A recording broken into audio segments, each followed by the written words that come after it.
Hi, today I'm going to show you a couple of cool multicolored sweep picking exercises that I think you might find pretty useful. This is how the first one sounds.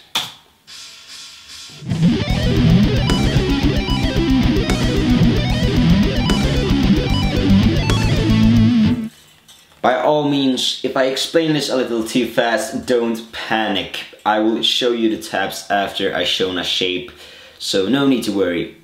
Anyways, the first arpeggio is an E minor 9 and you start off on the root.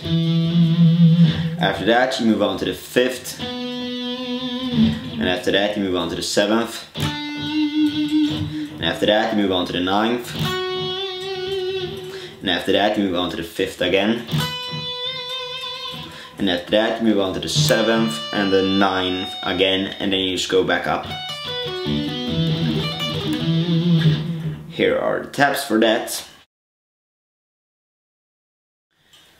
The next arpeggio I'm going to show you is a C sharp minor 7 flat 5, and you start off on the root,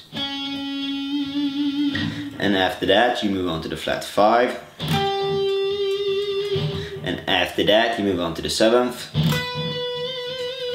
and after that you move on to the 3rd, and after that you move on to the flat 5 again, and after that you hammer on to the 7th, and then you just go back up.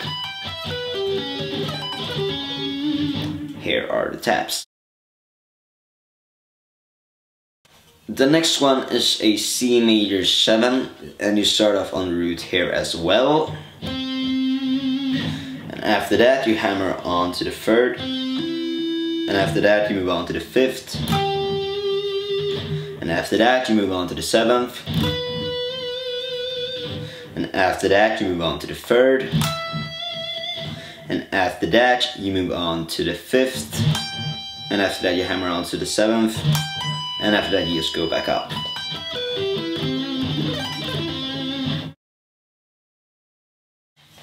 The next one I'm going to show you is a regular B major arpeggio, and you start off, surprise surprise, on the root here as well. And after that you move on to the 3rd, to the 5th, to the root again,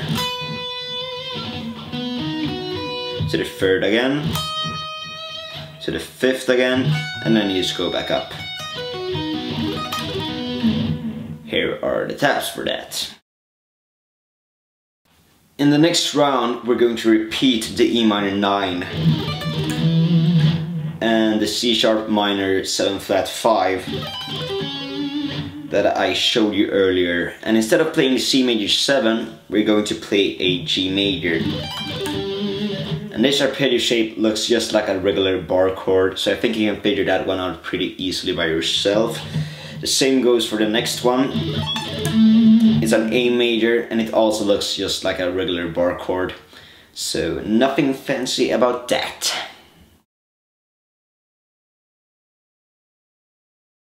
A cool way to expand these arpeggios is by adding a tapping note. This is how it will sound.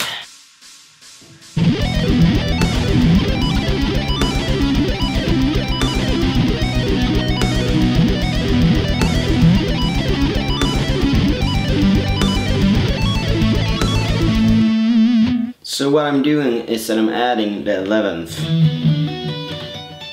which makes this an E minor 11 arpeggio.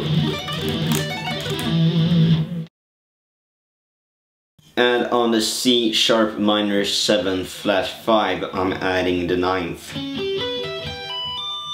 which makes this an C sharp minor 9 flat 5.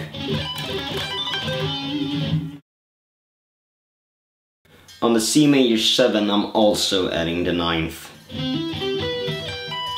which makes it an C major 9.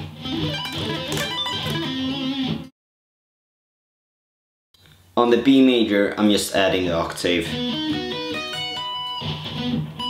so it remains the same but it gets a different sound. And I'm also adding the octave on the G major and on the A major, so they also remain the same but they get a different sound. This is what I think is so cool with tapping. My possibilities with arpeggios and intervals almost becomes limitless. And I think this is something you should play around with a lot to see what arpeggio shapes you can come up with. Another cool thing you can do to expand your arpeggios is by putting them together with another arpeggio. This is how it will sound.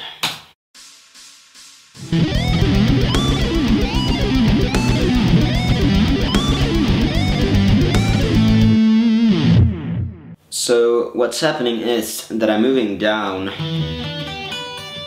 with an E minor 7 and up with a G major 7, which together forms an E minor 9. So I'm starting on the root, and after that I move on to the 5th, and after that I move on to the 7th, after that to the 3rd, and after that to the 5th again, and after that to the 7th again, and after that I slide up to the 9th, and after that I move up to the 5th, and after that the 9th again, the 7th again, and finally the 3rd.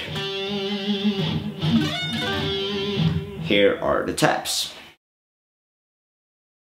In the next shape I fuse together the C sharp minor 7 flat 5 that I showed you earlier with an E minor 7, which together becomes a C sharp minor 9 flat 5.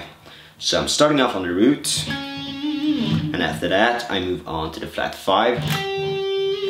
After that I move on to the 7th, and after that I move on to the 3rd, and after that I move on to the flat 5, and after that I move on to the 7th, and after that I slide up to the 9th, and after that I move on to the flat 5, and after that I move on to the 3rd, and after that I move on to the 7th, and I finish off with the 3rd. In the next one I put together a C major arpeggio with a G major 7 arpeggio, which together becomes a C major 7 arpeggio. So I start off on the root, and after that I move on to the 3rd, to the 5th, to the root again, to the 3rd again, to the 5th again, and after that I slide up to the 7th, and after that I move on to the 3rd, and after that I move on to the root, to the 5th, and to the root.